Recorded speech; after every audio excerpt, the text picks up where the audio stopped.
자, 오늘은 테슬라에 대해서 한번 얘기를 해보도록 하자. 오늘은 3월 2일 토요일, 지금 시간은 밤 11시 반, 11시 3분. 그리고 테슬라에 대해서 사실 이 자료는 준비한 지가 몇 개월 전 거긴 한데, 아마 시점이 몇 개월 전은 아니구나. 1월 25일, 그러니까 1월 말쯤에 아마 준비한 자료이고, 지금 보면은 테슬라가 가지고 있는 지금 시총이 660.7 빌리언 달러야. 660.7 빌리언 달러는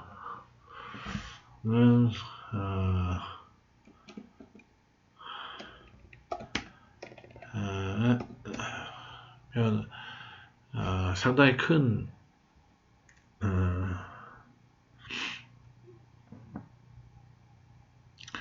상당히 큰 규모의 회사이고, 그리고 그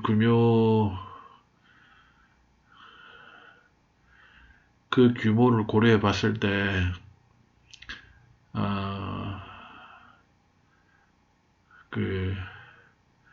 지금 현재 최근 기준으로 보면은 테슬라가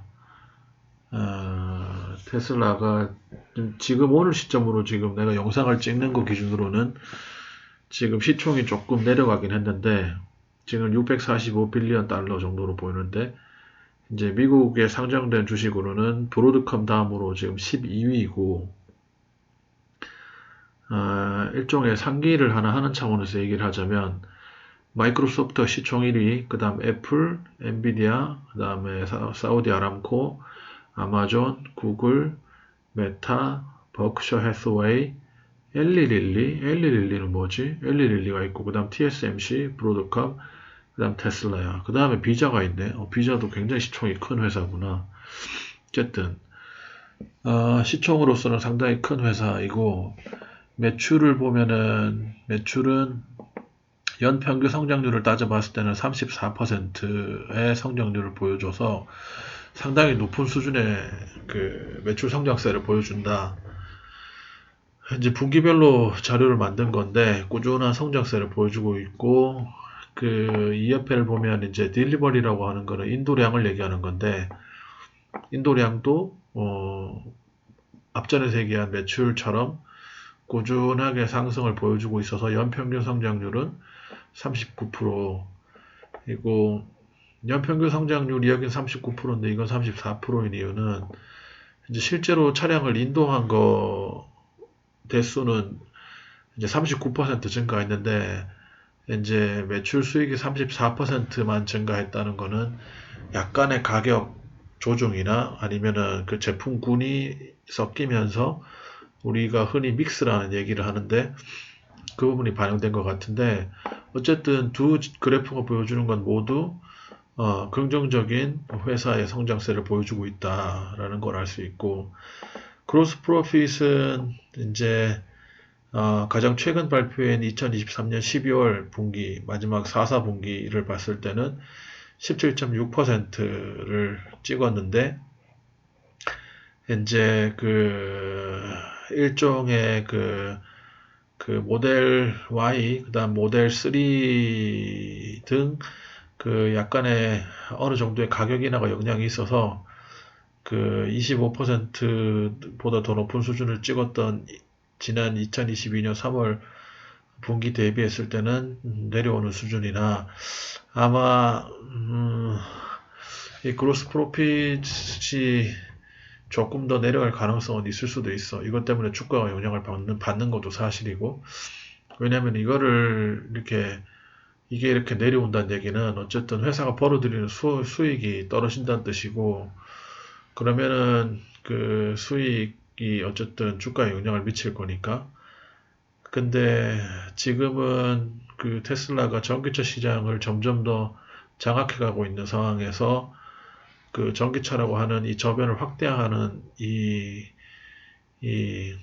과정에서 어떤 여러 가지 전략이 고려된 가격 하락을 하지 않았나 싶은 게 있고, 그 전기차라는 게 사실 가격 경쟁력인 측면에서 기존의 내연기관하고 비교했을 때 사실 가격이 좀 부담되는 건 사실이거든. 근데 어쨌든 이 시장을 더 확대하고 더 넓혀감으로써 단위당 생산 단가를 더 낮추어서 좀 더 시장에서의 더 높은 지위를 차지하고자 하는 테슬라의 전략이라던가 뭐 여러 가지가 고려되지 않았나 싶은 점이 있는데, 사실 좋은 모양새는 아니야.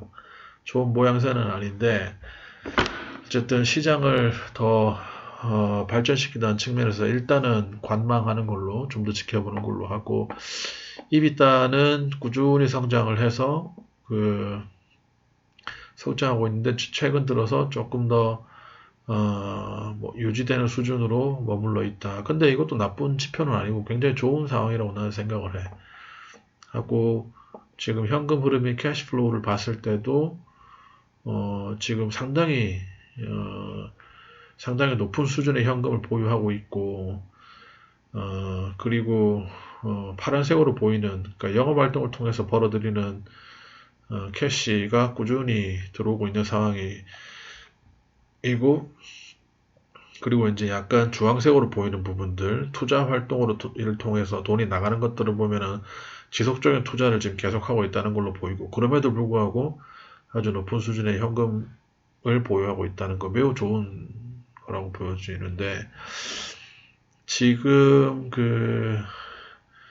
어쨌든 위불이라고 하는 그 사이트에서 나와 있는 그 가격에 대한 평가를 보면, 일단은 지금 그러니까 더 사거나 더 팔거나 하지 말고 일단 들고 있어라라고 하는 의견이 대다수인 것 같은데, 11%는 이제 아주 강력한 매수 의견, 27%는 매수 의견, 44%는 그냥 유지하라는 의견, 그다음 나머지 9%, 또 9%는 각각 이제 매도에 가까운 의견을 낸 것 같아. 그러니까 두 개 합해서 한 18% 정도는 매도에 좀 더 의견을 낸 것 같다. 다만 전체적으로는 유지를 하는 걸로 전문가들 의견이 나온 것 같고, 이 전문가들이 낸 의견을 보면은 이제 가장 높은 수준의 주가는 350불까지 갈 것이다.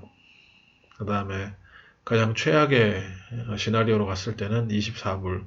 지금 현재 주가의 거의 뭐 10분의 1 정도밖에 안 되는 수준이네. 현재는 이제 196불인데 지금 최근에는 내가 알기로 한 200불 정도까지는 도달한 걸로 알고 있어.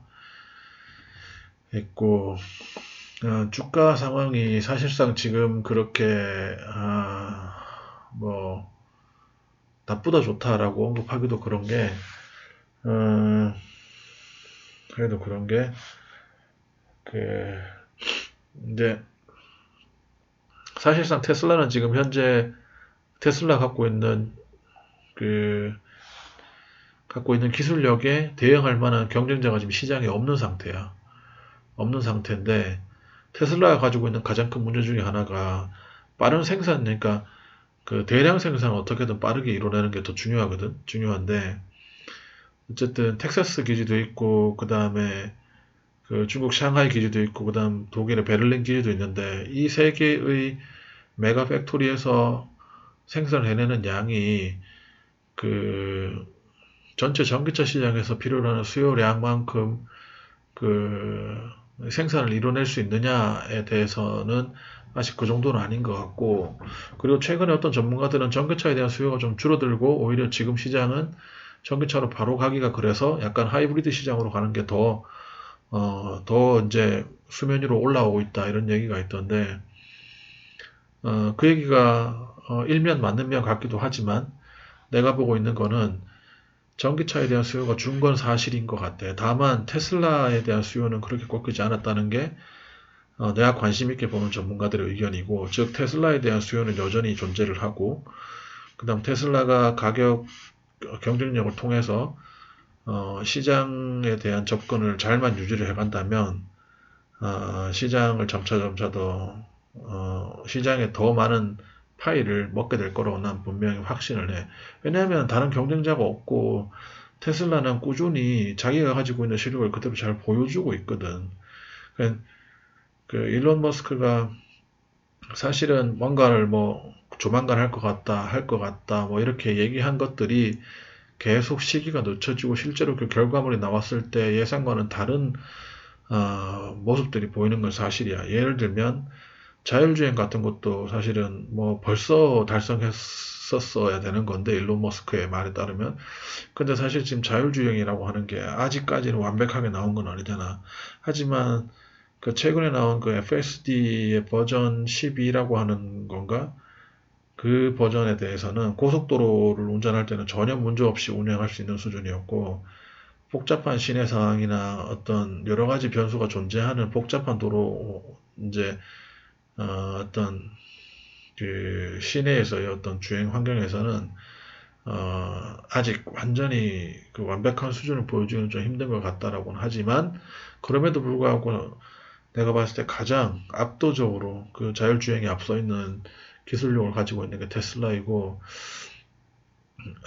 그리고 그 테슬라를 통해서 지금 로보틱스 엔지니어링이라고 하는 부분도 가정업계에서 앞서가고 있는 부분이라고 나는 판단이 돼. 최근에 비교하고 있는 그 보스턴 다이내믹스, 현대자동차가 인수한 그 보스턴 다이내믹스에서의 로봇들이나 또는 그것도 다른 어떤 거대 IT 기업들이 투자하고 있는 로봇 기업이 있다고 알고 있는데 물론 이 기업들도 상당히 빠른 속도로 발전 속도가 올라오겠지만 테슬라가 최근에 보여주고 있는 그 옵티머스라고 하는 그 로봇 제품은 시장에서 지금 가장 선두에 나서 있다라고도 볼 수 있는 거라고 생각을 해. 그래서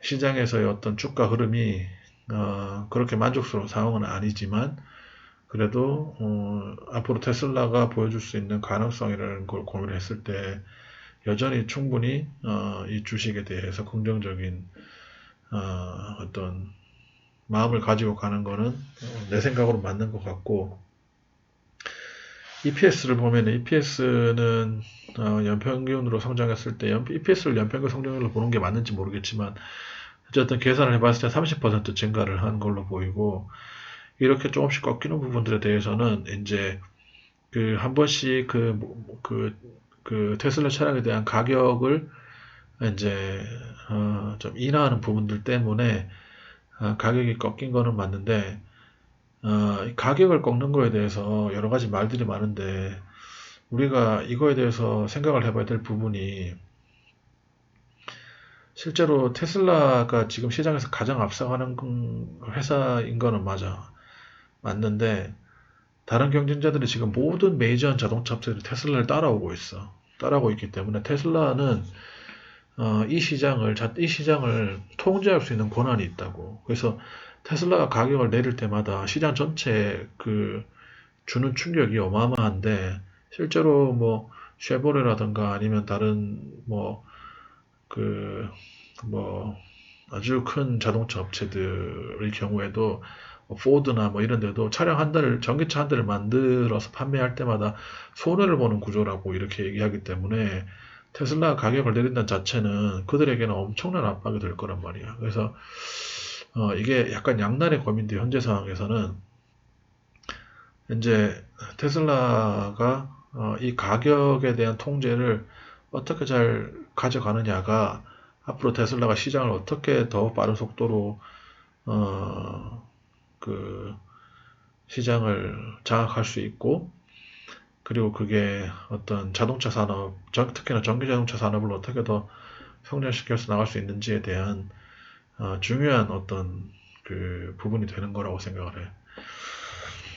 그리고 지난 이게 2024년인데 2023년이라고 내가 해놨네.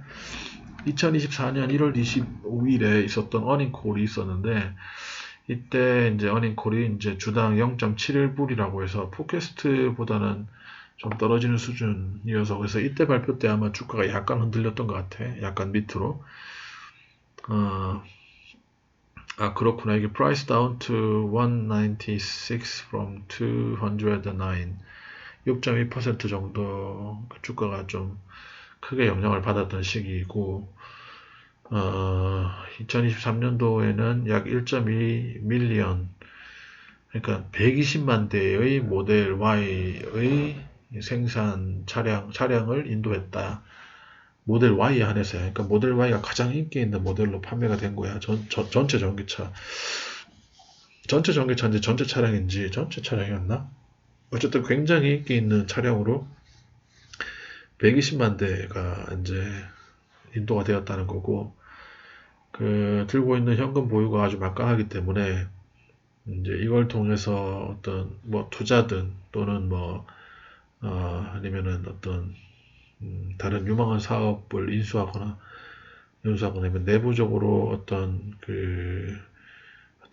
재정적인 재무적인 부분을 좀 더 개선시킬 수 있는 가능성이 충분히 있다고 보고, 그 다음에 focus on future growth with capex including R&D. 자, R&D를 포함한 이제 자본 투자를 통해 미래 성장에 더 초점을 맞춘다는 게 테슬라의 가장 큰 장점이고, 그 다음에 FSD 베타 버전이 12 버전이 릴리즈 됐다는 거, 최근에 내가 알고 있기로는. 그리고 또 하나 좋은 소식이 이제 2025년 6월 달에 모델 2를 생산하겠다는 게, 이게 우리나라 가격으로 하면 2천만 원대 차라고 하는데, 그러면은 훨씬 더 넓은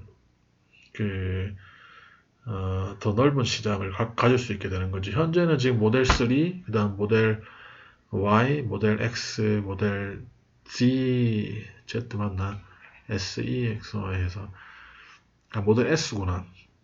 그래서 이제 로드스터 뭐 이런 얘기도 있지만, 어쨌든 좀 저가 차량이라고 하는 그 세그먼트에 차가 없었는데 모델 2라고 하는 것을 내놓으면서 2천만 원대의 차량을 판매하면서 이제 이 시장을 잡을 수 있는 그게 되는 거죠. 2025년도에. 그래서 테슬라가 가지고 있는 여러 가지 어떤 하드웨어 또는 소프트웨어의 강점을 갖고 있는 모델 2가 시장에 나오게 되면, 그땐 또 폭발적으로 또 수요가 증가할 거고, 그렇게 되면 더 주가가 이제 긍정적으로 이제 우상향하게 되는 효과가 있지 않을까라는 생각을 해. 그래서 나는 테슬라를 아주 좋게 보고 있고, 여전히 테슬라에 대해서 나뿐만 아니라 많은 어떤 긍정적인 어떤 희망을 가지고 있는 사람들이 많을 거라고 생각하는데, 꾸준히 테슬라에 대해서 살펴보면서 앞으로 더 얘기할 내용들이 있으면 더 얘기를 하도록 합시다. 그리고 마지막으로 하나 볼 게 뭐냐면, 내가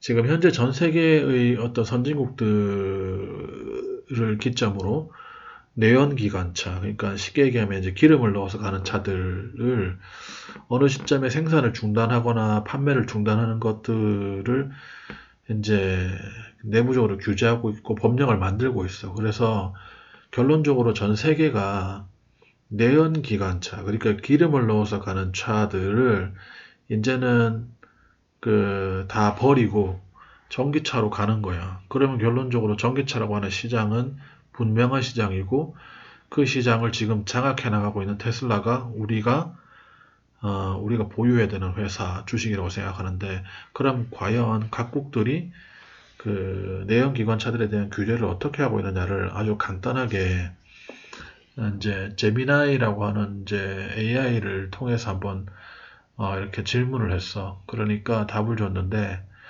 이렇게 보면은 유럽 같은 경우에는, EU 같은 경우에는 2035년부터 내연기관 승용차 및 승합차 신차 판매 금지.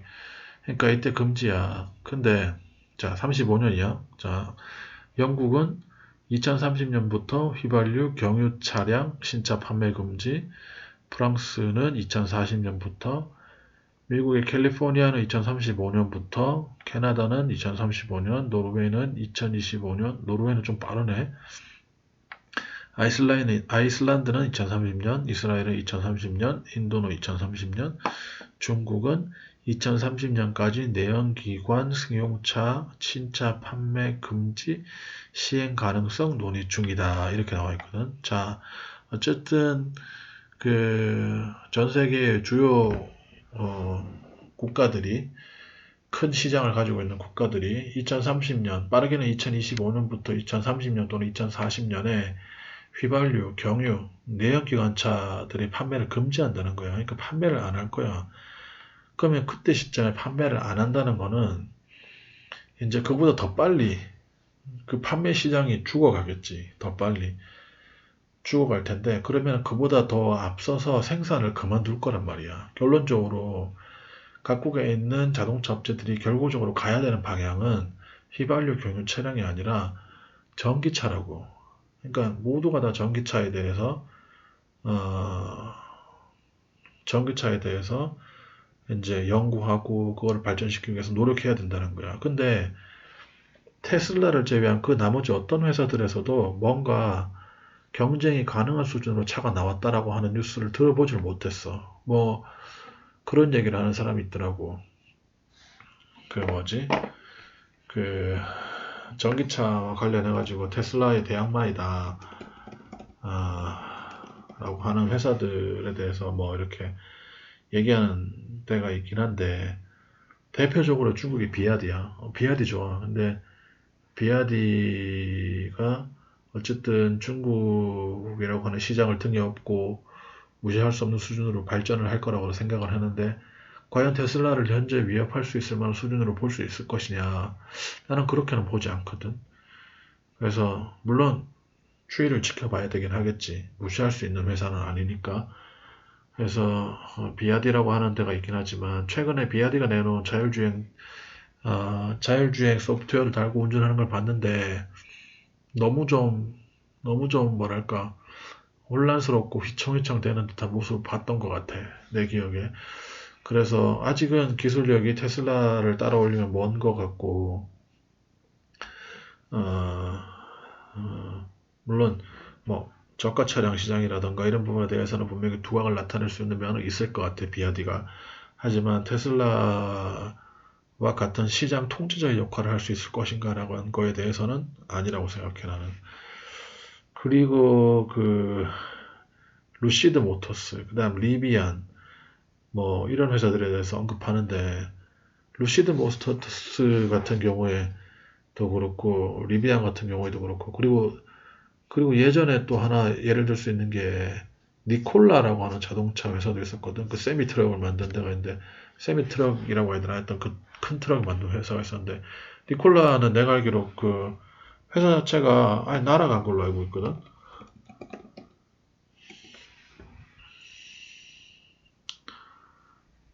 그러니까 회사가 어떻게 됐는지 이제 그 이름조차 그 이름조차 이제 들리지도 않아. 그다음 루시드 모터스 같은 경우에도 이제 차량을 내놓다라고 하긴 하는데 양산된 차량을 내놓는 거에 대해서는 완전 다른 얘기인데 양산된 차량이 나온 적이 없거든. 저기 루시드 모터스 같은 경우에. 그러니까 거기다가 이제 리비안이라고 하는 차들은 이제 뭐 모델이 독특한 모델을 가지고 이제 시장에 나오는 게 이제 가끔씩 광고를 통해서 알 수 있는 거긴 한데 근데 일종의 음, 밈이라고 하면 너무 비하하는 것 같긴 한데 그러니까 뭔가 테슬라를 위협할 만한 회사이거나 자동차이거나 브랜드이다라고 평가하기에는 너무 멀었어, 아직은. 그래서 현재로서는, 그리고 앞으로 당분간은 테슬라가 어쨌든 이 시장을 장악하고 통제하는 데 선두주자가 될 것이라고 생각하기 때문에, 그 점을 잘 고려해서 테슬라를 긍정적으로 보고, 지속적으로 판단해서 주식 보유량을 조금 더 늘려가는 방향으로 그렇게 해야 되겠다라는 게 테슬라에 대한 제 생각입니다. 그럼 오늘 영상은 여기서 끝.